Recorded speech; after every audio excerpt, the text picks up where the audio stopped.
Kabanata 1376. Bumili ka na ba ng almusal? Inilagay ni Xander ang almusal na dala niya. Mesa. Dinala ni Rebecca sa amo ko. Hindi ito kinakain ng boss ko kaya kinain ko. Ang pang-aasar ng bodyguard, talented na tao si Rebecca. Sabi niya kaya niyang tiisin ang amo ko kapag malaki o maliit. Ano ang dapat malaki o maliit? Hindi nag-react si Xander ng ilang sandali. Ito ay ang malaking asawa at ang maliit na asawa. Pinulot ng bodyguard ang tadyang ng baboy sopas, humigop, at gumawa ng nasisiyahang boses, hindi kinaya ng amo ko si Rebecca hinaing. Naisip ni Xander na ito ay sobrang nakakatawa at sinabing, "It really makes me eye-opening." Sinabi mo na siya ay isang marangal na binibini ng pamilyang Joban at tumingin siya. Parang bulaklak, bakit kailangan niyang magbigti sa puno ni Elliot? Xander, hindi ba't sa amo mo? Ibig sabihin, si Elliot talaga doon.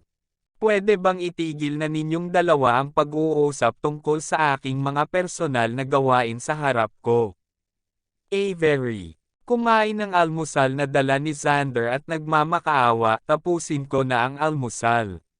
At pagkatapos ay maaari kang mag-usap. Ngumiti sa kanya ang bodyguard. Pagkatapos ay pag-usapan natin ang isang bagay na magpapasaya sa iyo. Masaya. Kagabi, magkayakap kayo ni Elliot sa kama. Gumawa ba kayong dalawa ng appointment para bumalik sa Ariadne ng magkasama? Magsasalita na sana si Avery nang may boses na nanggaling sa pintuan ng ward doon. Ay may kumatok sa pinto. Ang pinto sa ward ay kalahating bukas. Pagkatapos ng katok sa pinto, lahat sila tumingin sa pinto. Nakita ni Avery si Elliot at ang bodyguard niyang si Ali na nakatayo sa pintuan. Kumatok si Ali sa pinto. Sinabi ni Miss Joban na dinalhan niya ng almusal si M. Estate kaya pumunta si Mr. Foster upang makita. Sabi ni Ali. Agad namang hiniling ni Avery sa bodyguard na ibalik ang insulation box. Hindi masama ang almusal. Ngunit huwag nang magbigay ng almusal sa hinaharap, ito ay imposibleng pumayag ang boss namin sa request ni Miss Joban, tagapagbantay. Pinalamanan ang insulation box kay Ali. Anong kahilingan? Alerto na sabi ni Elliot. Kabanata 1377. Sabi niya willing siyang pagsilbihan kakasama ng amo namin. Hindi papayag ang boss natin, ang sabi ng bodyguard. Natigilan ang ekspresyon ni Elliot, babalaan ko siya na huwag kang gambling muli. Sinabi niya ito kay Avery. Bumalik ka na at magpahinga. Nakita ni Avery na hindi maganda ang hitsura ni Elliot at ito ay tinatayang hindi siya gaanong nakatulog kagabi. Tumango si Elliot na ayos na ang oras ng operasyon at ipaalam sa akin. Sige. Pagkaalis ni na Elliot at Ali, kumain si Avery ng ilang kagat ng almusal at inilapag ito. Bakit hindi ka kumakain? Nakita ng bodyguard na ang lugaw sa kanyang mangkok ay hindi galaw masyado. Wala akong gana, hinawakan ni Avery ang tiyan niya, siguro medyo ako kinakabahan sa pag-iisip tungkol sa operasyon. Binigyan siya ni Xander ng gatas at sinabing, mabuti pang kaunti ang pagkain. Magiging maayos pagkatapos ng operasyon. Well, anong mga pagsubok ang gagawin mo ngayon? Tanong ni Avery. Pagkatapos ay kinuha niya ang gatas at humigop. Sinabi sa kanya ni Xander ang mga gagawing inspection. Matapos marinig ito ni Avery, bahagyang kumunat ang noo niya, kailangan pa bang gumawa ng isa pa angiography? Sabi ni Xander, kumalat na ang congestion sa utak mo at nagkaroon ng tumor. Lumaki. Gawin mo ulit para maging ligtas. Sige. Masakit pa rin ang lugar kung saan ibinibigay ang anesthesia noong nakaraan. Then after today's examination, I will let you rest for 2 days before the operasyon. Bahagyang nabalisa si Avery, mas mabuting magpa-opera sa lalong madaling panahon. Habang tumatagal, mas lalo akong nakaramdam ng gulat. Paano kung sumulat pa ako ng pagpapakamatay? Tala. Bodyguard, ha ha ha ha. Xander, alam mo ba kung bakit ganito ang amo ko? Dahil nagsinungaling ako kay Elliot ng ganito kagabi. Sinabi ko na ang rate ng kabiguan ng operasyon ay medyo mataas at nagsulat na ang boss ko ng suicide note ng maaga. Xander, kinukutya mo ba ang medical skills ko? Bodyguard, gusto ko lang makita kung nagmamalasakit si Elliot sa boss ko. Xander, pero hindi lang si Elliot ang tinakot mo, pati si Avery. Natahimik ang boses ni Xander at tumunog ang kanyang cellphone. Matapos tingnan ang caller ID, sinabi niya kay Avery at sa bodyguard, lalabas ako at sasagutin ang isang tawag. Naglakad siya palabas ng ward at sinagot ang telepono. Dr. Xander, nakarating na ako sa ospital. Sa kabilang panig ng boses ni Rebecca ang telepono. Bulong ni Xander, nako, may sakit ang papa mo, ikaw muna ang bahala sa papa mo. Aalisin ko ang embryo sa kanyang katawan ngayon at hindi ito kailangang maging. Inilipat ka agad sa iyong katawan. May mag-aalaga ang tatay ko, wala akong pakialam. Medyo nakaramdam si Rebecca. Kinakabahan at excited, ay transplant mo na lang sa akin ngayon. Dr. Xander, natatakot ako na magkakaroon ng maraming panaginip sa gabi. Sa sandaling ito, malakas ang tibok ng puso ni Xander. Nag-alinlangan siya at kinakabahan. Maaari ba niyang tanggapin ang kahihinatnan ng paggawa nito? May tunog mula sa telepono at kinuha niya iyon para tingnan kung galing iyon. Ang kanyang nobya. Itinago ni Xander ang telepono ni Rebecca at kinuha ang tawag ng kanyang kasintahan. Xander, nasaan ka ba nitong mga nakaraang araw? Kung hindi ka babalik at hindi, hahanapin kita, anong tingin mo sa akin? Ibibigay ko sa iyo ang huling 3 araw kung hindi ka na babalik kay Ariadne pagkatapos ng 3 araw, maghihiwalay tayo, ang boses ng galit na dumating ang kanyang kasintahan. Ibinaba na ang telepono. Kuminga ng malalim si Xander at binuksan ang tawag ni Rebecca, Miss Joban, if I give. Ikaw ang bata, maipapangako mo bang tretuhin mo ng mabuti ang bata? Kabanata 1378. Siyempre. Ituturing ko ang bata bilang sarili kong anak, sagot ni Rebecca na wala pag-aatubili. Kung nalaman ng bata ang tungkol sa kanyang buhay at nais na bumalik sa Avery sa hinaharap, maaari mong ipangako na igagalang ang kagustuhan ng bata. Patuloy na tanong ni Xander. Nag-alinlangan si Rebecca. Miss Joban, kung lilimitahan mo ang kalayaan ng iyong anak, mas malalayo lang ang bata. Mula sa iyo. Sarili lang natin talaga ang kaya nating pamahalaan. Ano sa tingin mo? Nakikita na hindi nagsalita si Rebecca, katwiran ni Xander sa kanya. According to what you said, sa tingin mo ba mas malalayo rin si Elliot ako? Hindi nagustuhan ni Rebecca ang sinabi niya. Xander, nag-uusap kami ngayon tungkol sa bata. Ayokong ipahayag ang aking opinyon tungkol sa inyo ni Elliot at wala akong pakialam. Natakot si Rebecca na pagsisihan niya ito at agad na sumunod sa kanya. Mga salita, pangako ko sa iyo. Kung sa hinaharap, kung alam ng bata ang kanyang karanasan sa buhay at gusto kong bumalik sa Avery, nangangahulugan ito na hindi sapat ang aking ginagawa at gagawin ko. Igalang ang kanyang mga kagustuhan at hayaan siyang pumili ng kanyang sariling buhay. Matapos matanggap ang sagot ni Rebecca, si Xander ay itinuring na may aliw.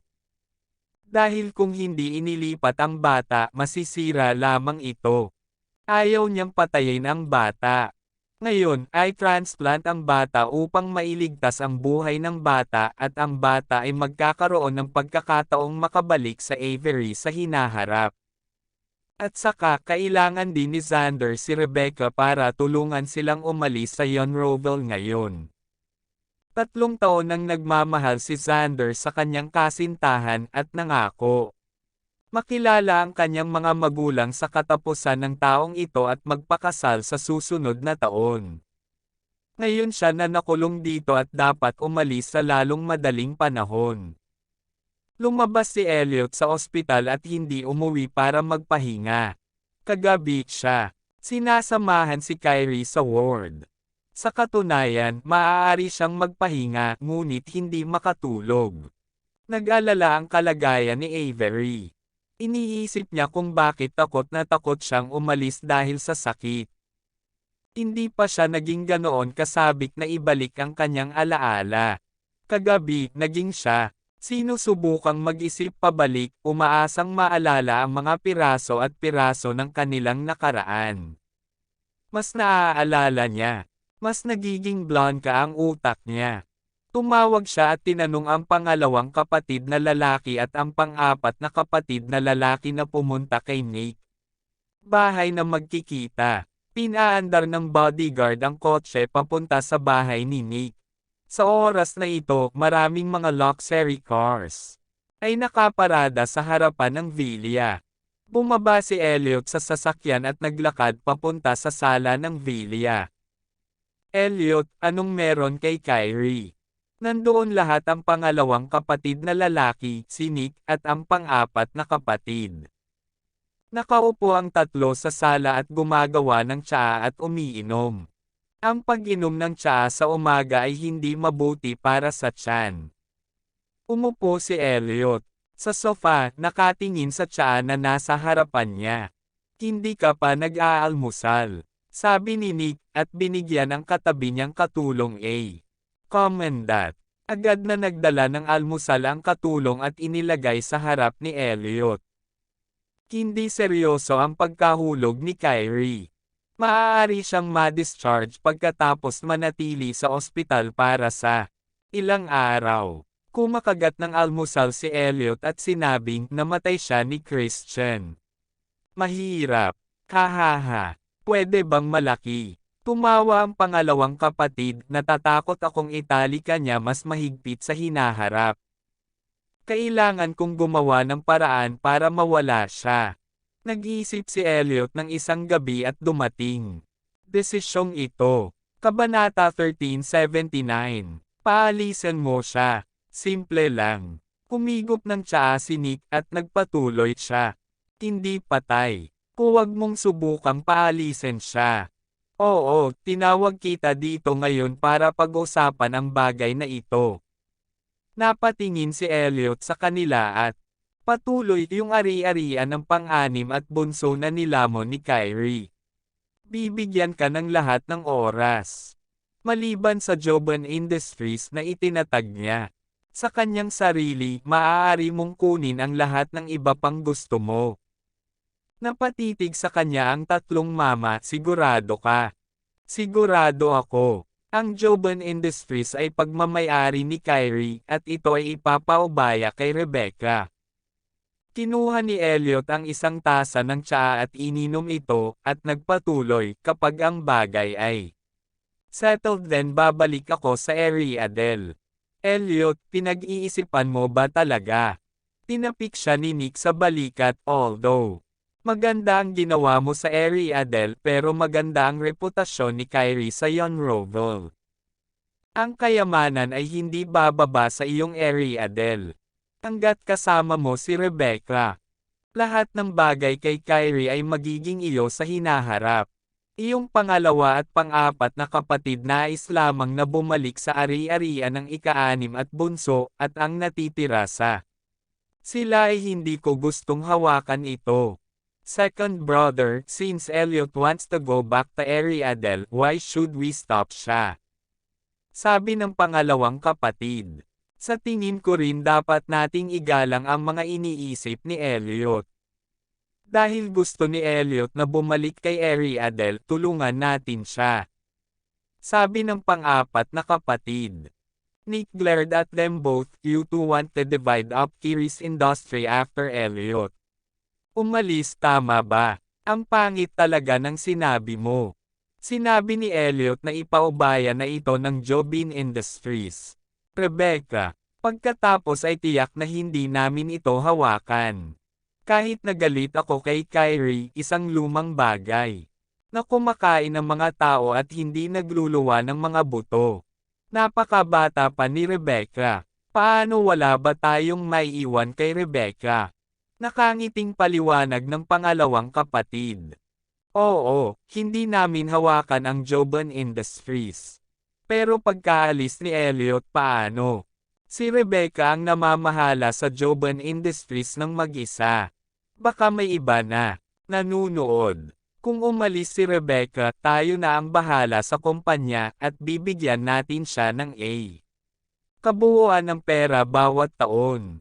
Sabi ni Elliot, second brother and fourth brother, don't worry, Lorenzo will take.